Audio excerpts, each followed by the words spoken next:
ఏది అయినా ఆచి చికెన్ మసాలా. ఏపీ పునర్విభజన చట్టంలో చిన్న మార్పు చేయించి కూటమి సర్కార్ సంబరాలు చేసుకుంటుందని విమర్శించారు వైసీపీ ఎంపీ అవినాష్ రెడ్డి. అమరావతిలో 1,00,000 ఎకరాల భూమిని అభివృద్ధి చేయాలంటే 2 లక్షల కోట్లు కావాలన్నారు. జగన్ చెబుతున్న మావిగన్ రాష్ట్ర భవిష్యత్తుకి అవసరమన్నారు. మావిగన్ అభివృద్ధికి 20,000 కోట్లు చాలన్నారు.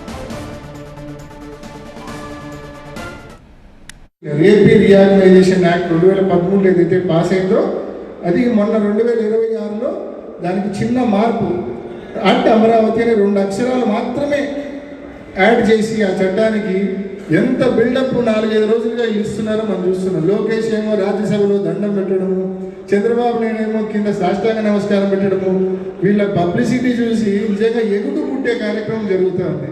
ఎందుకంటున్నా అంటే కేవలము అమరావతి అనే 2 అక్షరాల కోసం మీరు ఇంత బిల్డప్ ఇస్తున్నారే, అదే ఏపీ రీఆర్గనైజేషన్ యాక్ట్లో అదే చట్టంలో 2013లో పాస్ అయిన చట్టంలో మరి ఎన్నో అంశాలు ఉన్నాయి. కడపలో ఉక్కు పరిశ్రమ పెట్టాలన్న అంశం ఉంది, అది అడిగినారా? లేదు. సెక్షన్ 94లో బ్యాక్వర్డ్ డిస్ట్రిక్ట్స్, రాష్ట్రంలో ఉన్న ఉత్తరాంధ్ర రాయలసీమ జిల్లాలు బ్యాక్వర్డ్ డిస్ట్రిక్ట్స్ అభివృద్ధి చేయాలి అని ఉంది, అది అడిగినారా? లేదు. ప్రతి ఒక్కరు ఆలోచించండి.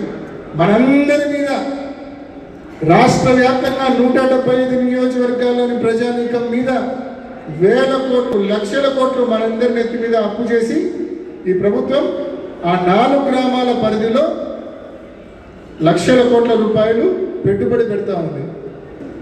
ఏం సాధిస్తాం దాంతో?